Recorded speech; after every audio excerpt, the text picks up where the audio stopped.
Pape Alé Niang,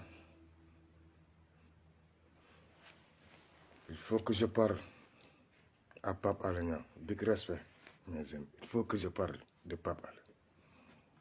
Parce que je viens de recevoir un de ses messages. Ce matin, même man, je n'avais pas vu que Sonko était en vélo. Je ne l'avais pas vu, sincèrement. Parce que mon Internet, des fois, je suis dans d'autres affaires. Et puis les réunions.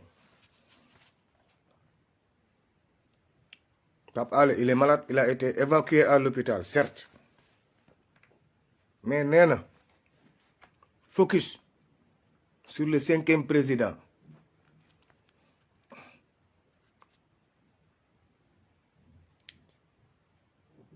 Macky Sall doit libérer les détenus politiques. Ne yen ñep defal Pape Alé Niang dara, mais focus sur le 5e président. Gay, il faut élever le débat, être au niveau de M. Ousmane Sonko. Pape Alé est extraordinaire. Vous avez vu le vélo. Vous faites des challenges avec vos vélos, oui. Mais c'est que Pape Alé a 5. Gars, Sonko a porté le numéro 5. Le 25 décembre, il porte le numéro 5. Focus sur le 5e président. Mais pas focus sur des affaires de mœurs.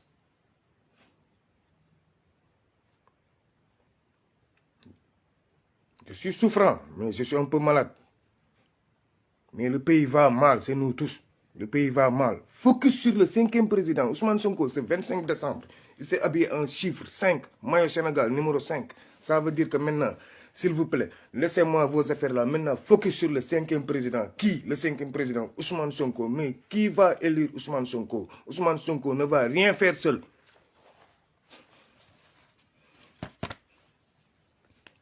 Sonko, mënulul bopam dara face à ñi dara. C'est le peuple, c'est vous le peuple. C'est vous la jeunesse.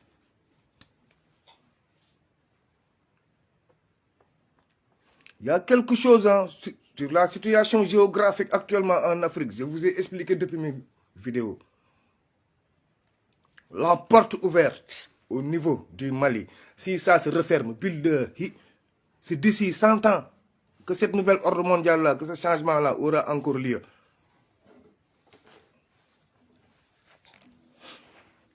Pape Alé Niang est un grand homme.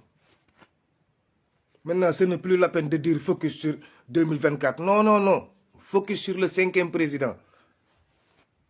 Le 25 décembre, Ousmane Sonko a porté numéro 5. Donc, c'est le 5e président du Sénégal. Focus sur ça. Mais pas focus sur des affaires de sexe. Négatif. Vous, la jeunesse, pour être à jour. L'État. Beaucoup d'entre vous ne savent pas ce que signifie l'État. Lan moy état lan dans les écoles, dans les universités. Ko wax état rek dal nan wa état moy ñun ñep. Oui. L'état c'est nous tous, mais regardez. Vous les jeunes, moi je demande à cette jeunesse. Ma ngi ñew paré guma tay vidéo bi parce que moment sama xol bi dafa jog. Plus de 4 jours, 5 jours. Le Sénégal est en crise. Les prix ont augmenté pour les fêtes de Noël là. Les prix sont là. Les chrétiens là fêtaient en toute sérénité, dans le calme total, avec la joie de vivre. Cette année-ci, qu'est-ce qui est arrivé? À cause de qui? Et les audios là, j'ai appris que... On te dit que non, les audios MC Baye, mais c'est faux. Audio, quand on commence au Sénégal, nous, Moustapha Cissé Lo, nous, Mbaye Ndiaye, ak Farba Ngom mi tay ñoo commencé audio au Sénégal de publier. Ce n'est pas vous les jeunes. Publiez ce que vous voulez. Joxe guñu audio. Joxe guñu audio, joxe guñu vidéo. Si Macky ne recule pas, joxe guñu audio, joxe guñu vidéo. Je ne vais pas publier, mais li may joxe guñu audio, joxe guñu vidéo. On y va. Qu'est-ce que c'est que l'État? Vous les jeunes, bu len ken naxati, détrompez-vous. Sonko, pour l'enlever du système, on ne peut pas, depuis 60 ans, chaque président qui vient, on dit qu'il est mauvais. Non, ce n'est pas les hommes qui sont mauvais. C'est le système qui est mauvais. Sonko nous parle toujours du système. Du système, le système, le système, le système, le système, le système. Nous sommes dans état, état. Même si Sonko est élu président du Sénégal avec ce système-là, il ne va rien réussir parce que c'est le système qui commande. Actuellement au Mali, le système est en train d'être achevé, détruit. Pourquoi le ministre des Affaires étrangères français était là? Le problème en est que le Mali commence à échapper au système. Il faut parler de la situation géographique d'abord. Je viens vous dire ce que c'est que l'État. Pourquoi on doit combattre, pourquoi on doit se battre. Cette bataille est inévitable, mais ça sera une bataille intellectuelle. Si Macky veut l'amener dans la rue, on l'amène dans la rue, on le déloge. C'est simple. Dès que nous dem gauche, droite, 5, 6, 7, 8, 9, non. Il y a un système. Situation géographique, li may yëg ñun li ñuy yëg fii doo leen ko yëg ñun combat bi ñu pare ñu combat ko li ma leer ba leer ceux qui sont au pays ne sont pas prêts non non non vous n'êtes pas plus prêts que nous négatif. Il y a un problème de système qui veut éliminer Sonko et le système là sans le peuple Sonko ne va pas passer, on va l'éliminer. Ça personne n'y peut rien. L'État, vous la jeunesse, vous les universitaires, l'État, vous qui devez voter, l'État, qu'est-ce que c'est que l'État? Sénégal. L'État peut être considéré comme l'ensemble des pouvoirs d'autorité et de contraintes collectives que la nation possède sur les citoyens et les individus en vue de faire prévaloir ce qu'on appelle l'intérêt général et aura une menace, ouais, voilà, et aura une menace éthique et le bien public ou le bien commun. Madame Gour, considéré comme l'ensemble des pouvoirs, Madame pouvoir yi nek suñu réew yépp li fa am ñëpp député yeeg préfet yeeg ñoom ñëpp ñoom ñooy état ñoom lañ naan nguur ñoom ñooy forcer nit ñi wala ñu neexal leen wala ñu teg leen ci yoon ngir ñu mën a saytu réew mi am doxin bu baax loolooy nguur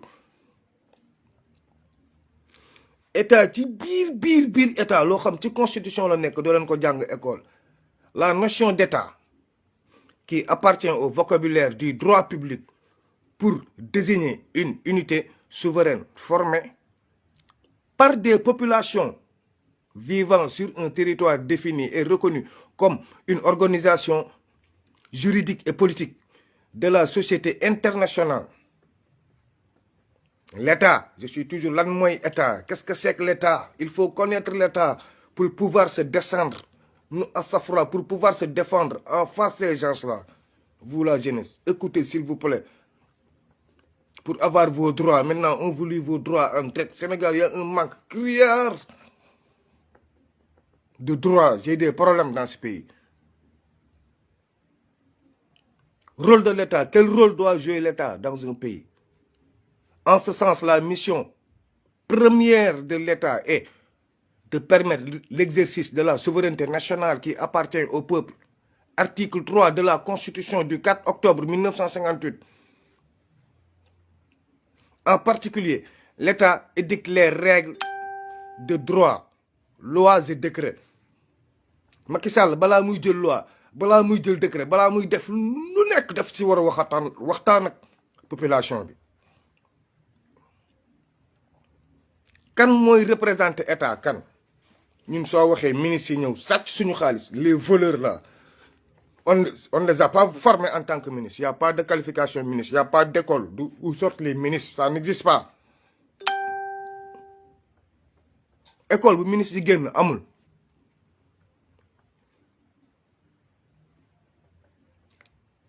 Affaire Covid bi Macky Sall a appelé des ministres, je reviens sur ça maa ngi ci état parce que actuellement foog ñu wax xale yi lan mooy jug seen jumtuwaay yéen loo leen moom. Le préfet est le représentant de l'État, représentant de chacun des membres du gouvernement dans les collectivités territoriales, selon l'article 72 de la Constitution. Il est à la charge des intérêts nationaux, du contrôle administratif et du respect des lois. 25 janvier 2021, le Macky Sall a changé. préfet yi ñoo war a ëpp doole ministres yi parce que ñoom ñun xaalisu état moo leen formé xaalisu état mooy seen xaalis suñu alal ñun ñëpp li ñu cotiser jox leen suñuy doom yooyu préfet yooyu ñoom ñoo ëpp doole suñu ministre xaraam yi nekk di sàcc 1000 milliards Macky Sall jàpp leen xam ngeen lu gars yi dépensé 200 et quelques milliards lañ dépensé teg secret de fonds yi du ma ci dugg préfet mooy suñu doom bi ñu fayal suñu alalu gerte caaf yaay yi suñu alalu cere yi ñuy jaay par guddi yi suñu alalu ñun banlieue fondé bi gerte caaf yaay préfet boobu ñu fal préfet boobu moo war a jiitu ministre yi avantage ci état un état de droit a divers avantages essentiels les lois offrent aux citoyens une protection de la sécurité puisque personne n'est au-dessus de la loi. Chacun peut prévoir à peu près ses actions et celles des autres. Les arbitraires individuels sont limités. Un état de droit laa leen wax un état de droit a divers avantages essentiels. Les lois offrent aux citoyens une protection de la sécurité physique. Personne n'est au-dessus de la loi. Chacun peut prévoir à peu près ses actions et celles des autres. Les arbitraires individuels sont limités.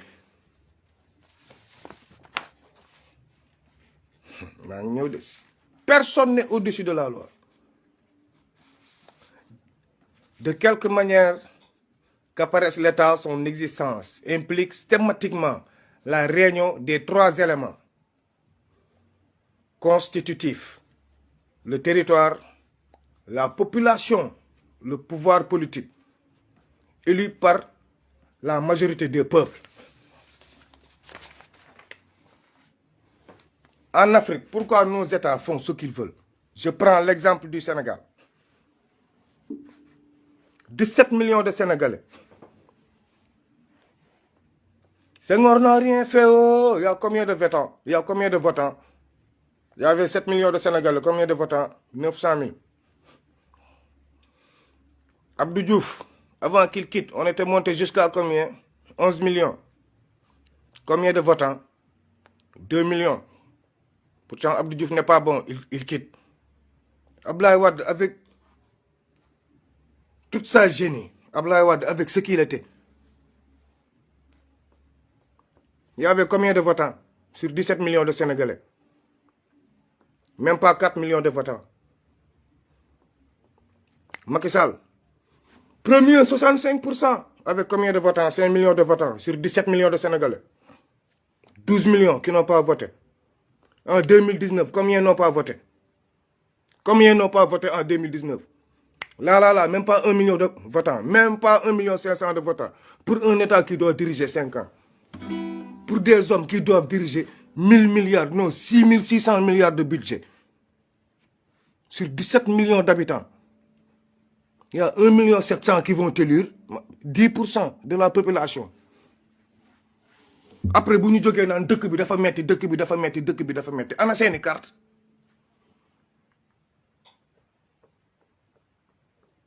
Waaw, Macky Sall mu ngi génne policiers yi, Macky Sall sort les gendarmes, l'État fait ça, l'État fait ça. On n'a pas le droit de manifester.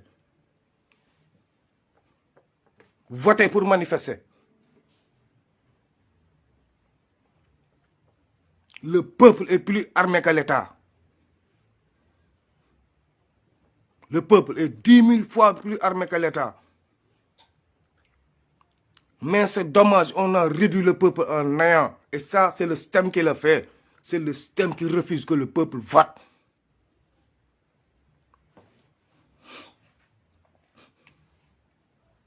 Pour révision électorale jotee, lors de révision là, sur 17 millions d'habitants, si on a 12 millions d'inscrits ou 10 millions d'inscrits, je le jure, même si Macky Sall se présente avant 2024, il va quitter.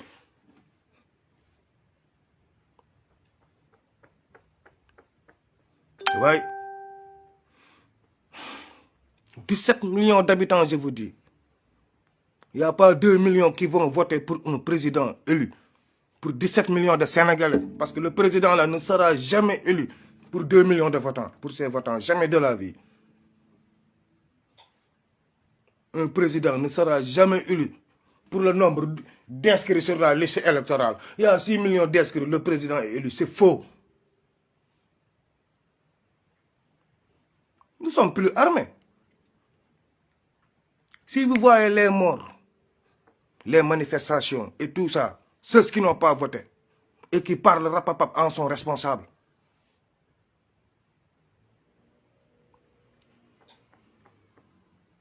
Yéen ñi dul voté yéen a yóbbu réew mi fii tey bu ñu toogee rajo yeeg télé yëpp du ñu wax sexe c'est aux non-votants.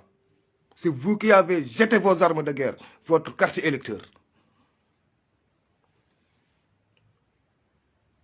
Le peuple et nous sommes les soldats de notre territoire. Première arme d'un citoyen, carte d'identité. Première arme d'un citoyen adulte, carte électeur. C'est toi qui prends les décisions. Sur 17 millions de Sénégalais, 1,7 million de Sénégalais ou 1,5 million de Sénégalais ne peuvent pas prendre des décisions pour 17 millions de Sénégalais.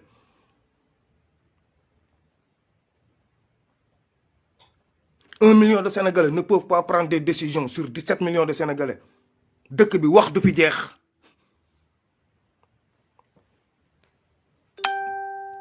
On ne veut pas aller se battre avec un ennemi qui est super armé.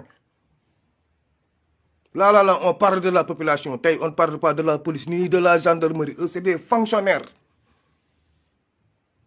Nous ñëpp ko ñu affecté sa liggéey da ngay bëgg sa liggéey rafet quel que soit le prix à payer da ngay bëgg sa liggéey baax ñun nañu waxante dëgg tey suñu population bi xam nu ñuy génnee Sonko gis nga tey système bi yéen 17 millions de Sénégalais yi tey ay waxal tey foog ñu waxante dëgg suñu biir doog a jaal ci ay affaire de sexe yi ngeen nekkee ñàkk fayda ñëpp di partager ku nekk naan kii moo laal kii. C'est honteux pour notre République de merde. 17 millions de Sénégalais, 1,7 million ont voté 2019 pour Macky Sall dial. Pour Macky Sall gagner. Ay wolé. Légui nak 1,7 million ont voté. 17 millions yëpp bëgg jàmmat.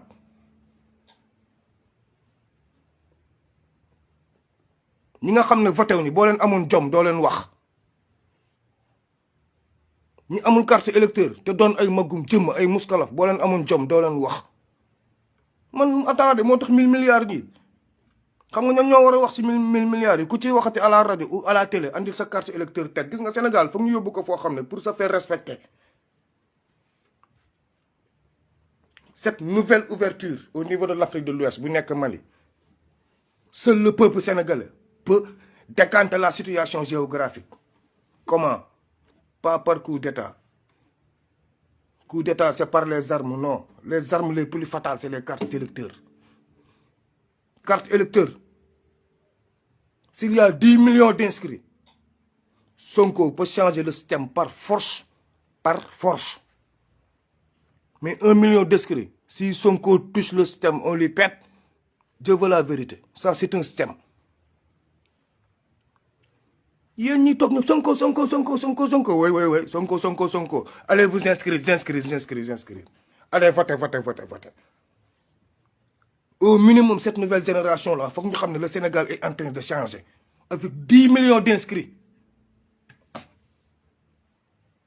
Au minimum 10 millions bu ñu ubbee révision électorale bu kenn des na boo yëpp fàq 10 millions d'inscrits 11 millions d'inscrits Là, Sonko bu toogee il est sûr et certain que c'est le peuple qui est derrière lui. Il est sûr et certain que chaise bu mu toog du njàmbaaram moo ko may mais c'est le peuple. Mais Macky Sall tey toogam am na benn côté njàmbaaram moo ko may. Njàmbaaram moo ko may parce que fexe na ba 16 millions faalewuñu ko. Macky Sall tey fexe na ba 15 millions si yéen ñëppay saaga Macky kenn faalew ko. Il a réussi son coup loolu jàmbaaram moom moo ko may.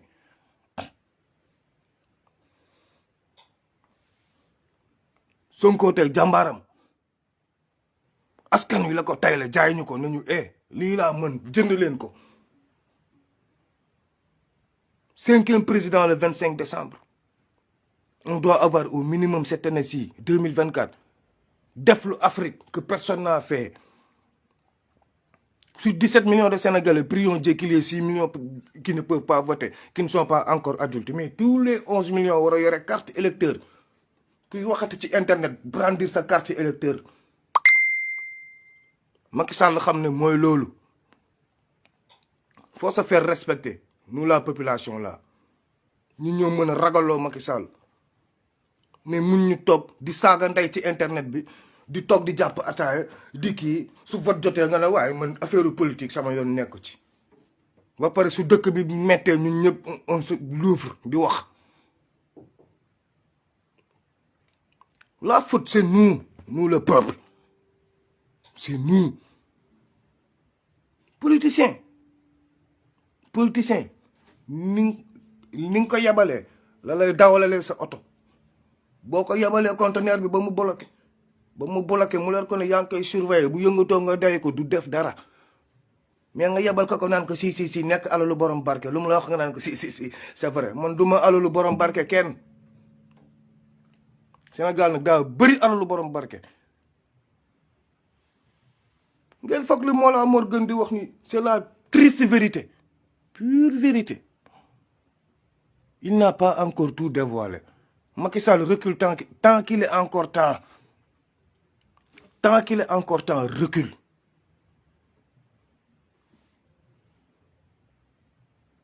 Faut nga dellu ginnaaw famille omarienne ñëw nañ fa bu jóge fa très déçu wax la ci dossier bi nga naan leen non c'est la justice qui va gérer bàyyi nañ la ak coow li au palais de la République c'est extrêmement bunkerisé d'armes. Parce que tu penses que les généraux là vont te faire un coup d'état. Plus de 608 entre 2021 et là, 608 agents des forces de l'ordre, militaires, policiers confondus qui ont déserté, waxuma leen démission, désertion, 608, nous sommes à 608.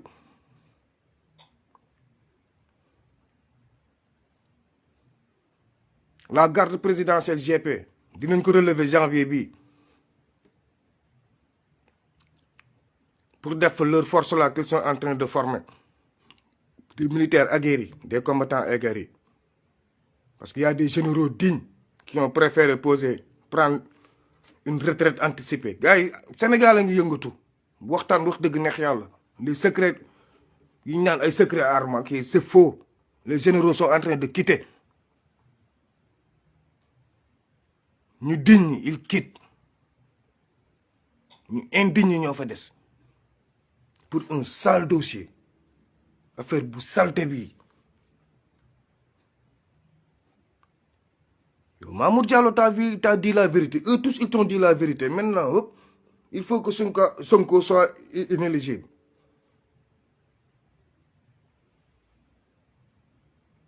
vous la jeunesse prenez vos responsabilités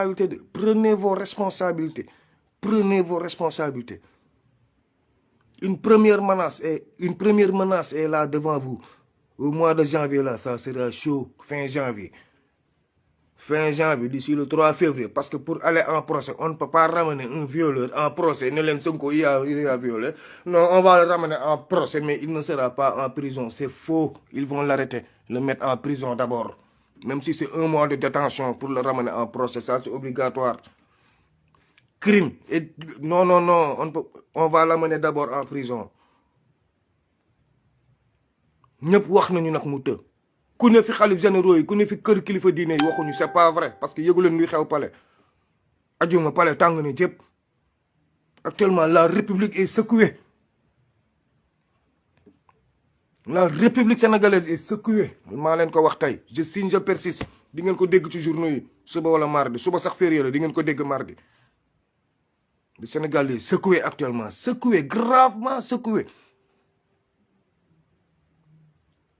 te billahi ñu ngi wax Macky Sall si tu vas en procès des vidéos propres vont sortir pour muy clair man laajal ñi may waxal su suuf demandé laajal ñi may waxal su suuf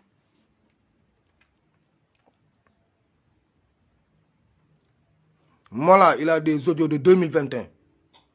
Mars 2021. Où sont les audios depuis mars 2021? Combien de temps s'est écoulé? Ay kilifa diine ñu ngi ci biir affaire bi. Ça, c'est pas une liste ça pour nous. Lii daaw la. Liste bu bees bi bu ñëwee ngeen waaru ci yàlla. Ngeen nekk fet am na yenn ñun jomm naa man muy génn. dañ ko war a jomm dépasser loolu Sénégal du loolu. Il faut qu'on revienne à la raison. jàppale Ousmane Sonko te bàyyi wax ji su suuf kenn kese géré ko moo la reste bi ñu dem vers l'essentiel focus vers le 5e président 25 décembre numéro 5 Ousmane Sonko yéen ñëpp sol leen numéro 5 muy 25 décembre 5e président. Sénégalais, il faut lire la communication. Non, man sama réew mi c'est décevant. Lisez la communication.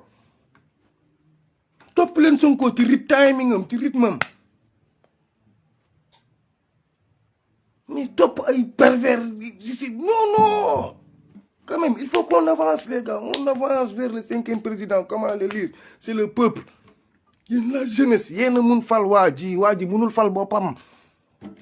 Sonko munul fal boppam. bu dawalee vélo ba koy dawal ci ngelaw bi mënta fal boppam. bu ko Macky Sall joxee passeport am muy dem fu ko neex mënta fal boppam. Sonko yéen a ko mun fal ñun ñoo ko mun fal. idéologie programme am yéen a ko mun dawal ñun ñoo ko mun dawal. du ay affaire di mœurs mooy fal Sonko encore une fois du ay affaire wax yu bëri yi wax bu bëri bi ça nous mène à quoi yéen temps bi ngeen di toog di wax est-ce que di ngeen am temps wu dem rang pour jël seen carte électeur est-ce que vous êtes conscient que ne 2024 est-ce que vous êtes conscient que ne ñii nii sur 1000 milliards 277 et quelques milliards la ñu dépensé donc ils ont volé combien de milliards 600 combien de quelques milliards moom la leen Macky Sall laaj ñii actuellement su mu leen la république est en feu. Macky ay saaga nday la nekk di def nii ay saaga nday laa leen wax ay saaga nday metti la Macky di def am na ci ministre bu mu mbéj ndayam jigéen tar Macky si boppam lépp a ko dépassé il sait que il ne gouverne actuellement absolument rien moo tax day demaat 3e mandat affaire yi échappé na ko day ñëw 3e mandat day bokk ci fight bi. léegi yéen lu Sonko mënal Macky Sall si li sal lan la Sonko mënal Macky Sall sans cette jeunesse là lan sans seen carte électeur lan la Sonko mënal Macky Sall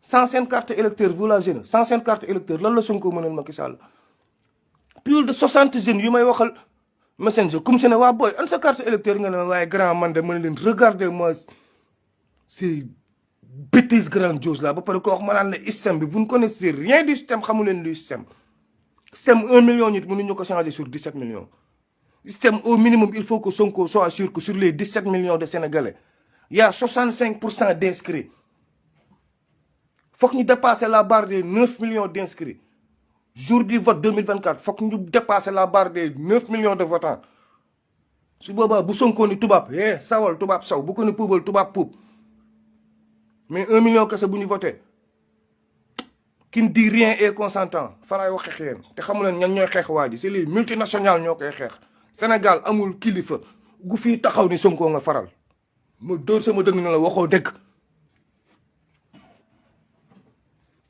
éveillez-vous ma jeunesse éveillez-vous cette jeunesse ñun suñu part dem na gis nga ay part lañ nax nañu ci PDS nax ñu ci PS nax ñu ci BDS nax ñu ci lépp.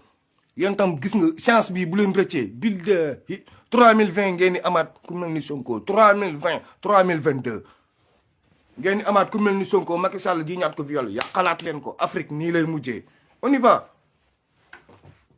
va topp leen si carte Adji Sarr bi foog ne moom mooy marché suñu réew on y va vers l'essentiel vous refusez d'aller vers l'essentiel problème bravation des mœurs man de personnellement problème mœurs bi du ma ci wax te li ma si yor kenn yoru ko ndax man ay vidéo probant laa yor kanam ak lépp laa yor li ma si yor kenn yoru ko moo tax du ma ci wax parce que ça ne m'intéresse pas affaire góor ak jigéen la ça ne m'intéresse pas comme Sonko deful dara ça ne m'intéresse pas ngeen baal ma àq nag tey waxee naa tuuti xol parce que j'ai senti que la jeunesse est en train de se perdre la jeunesse est en train de se noyer à cause de qui des politiques tey ñu ngi war a am Sénégal pétrole baa ngi ñëw NASA woon ko Macky lépp wàcc Sénégal pétrole bi wàcc tey xale yëpp waroon dem wuti machine informatique commencé jàng man naka laay defee business pour jaay ay action pétrole Nigéria da ngay fekk xale bu am 16 ans di jaay pétrole 16 ans nga toog sa biir néegu ndey ak sa biir néegu baay taal sa ordinateur di jaay pétrole toog ci café di jaay gaz di jaay or yéen Sénégal lépp nañ ko def ci làmmiñ rek ak ci barada ak kaas petit camp matinal on y va continuer leen di wax comme boo tukkiwul doo gis dëgg on y va le temps est devant nous ngeen baal ma nag tey sama xol neexul ndax jeunesse bi comprendre tum leen on y va ba ci kanam jéggalu sama gars yi beneen niveau lañ nekk moo tax mënu ma wàcc seen niveau ngeen jéggalu mais mënu ma wàcc seen niveau